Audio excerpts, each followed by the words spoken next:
it's Denise again.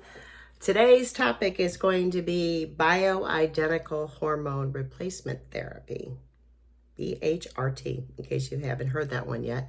But before we get into it, don't forget to hit the like and subscribe button. And I am not a doctor. I have to say that every video I do. I am not a doctor. I am simply giving you the information from my experience.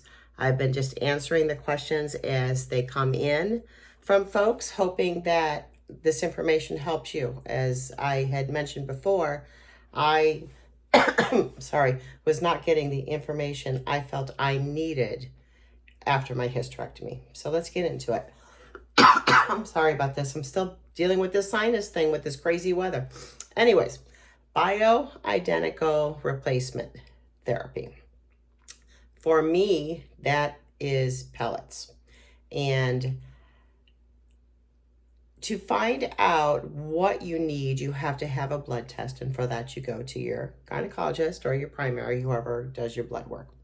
And they will run your testosterone, your estrogen. They'll run all your numbers, your thyroid, your cholesterol, red cells, white cells, everything. It's going to be a complete blood panel. So what they determine as to what they prescribe for you is based on your hormone levels. So I just wasn't feeling all that great. So when I went back to the doctor and they ran all my numbers, I was like 0. And on top of that, another thing I need to mention is I was also dangerously low on vitamin D.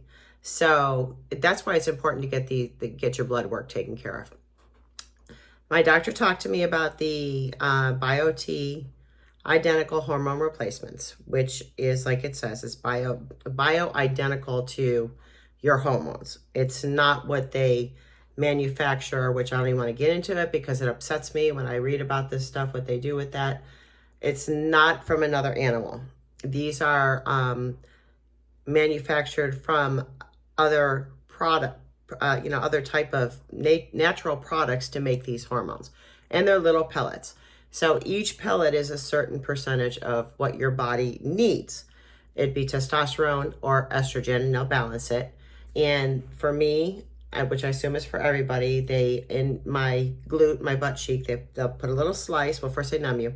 Put a little slice, put the hormone pellets in, but a little butterfly bandage, and you're good to go. No glute work for 5 days. So in other words, for me, that's difficult because it's like no squatting, no lunges, nothing for 5 days. So you have to keep that in mind.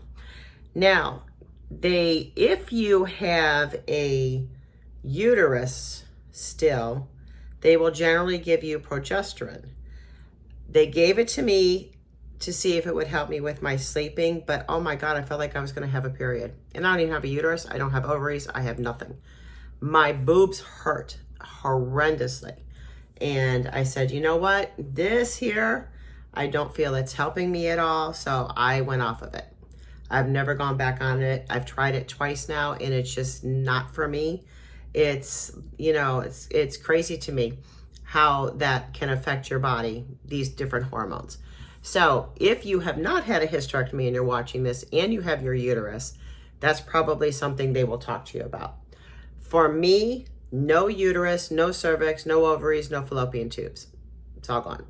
So what I am on is estrogen and testosterone. And I can tell you, usually within a week to 2 weeks, you feel night and day. I try to stay on track with it twice a year. This past year, due to issues, my husband was having some issues. I kind of got off track. So I'm going back again next week, and I honestly can't wait to go back. That's how good they are for me. They make me feel so much better. So this is the end of the After Hysterectomy series. If you have questions, I'll still be glad to answer them. Keep sending them in. I'll take care of them. But next we are moving into yoga for us over 50 folks, me over 60, and I'm a yoga teacher. And balance. I think it was Judge Judy that said, you want to live to be 100, don't fall. So this is very, very important. I hope you continue following along with that series. I will chat with you soon. Don't forget to hit the like and subscribe. Bye, y'all.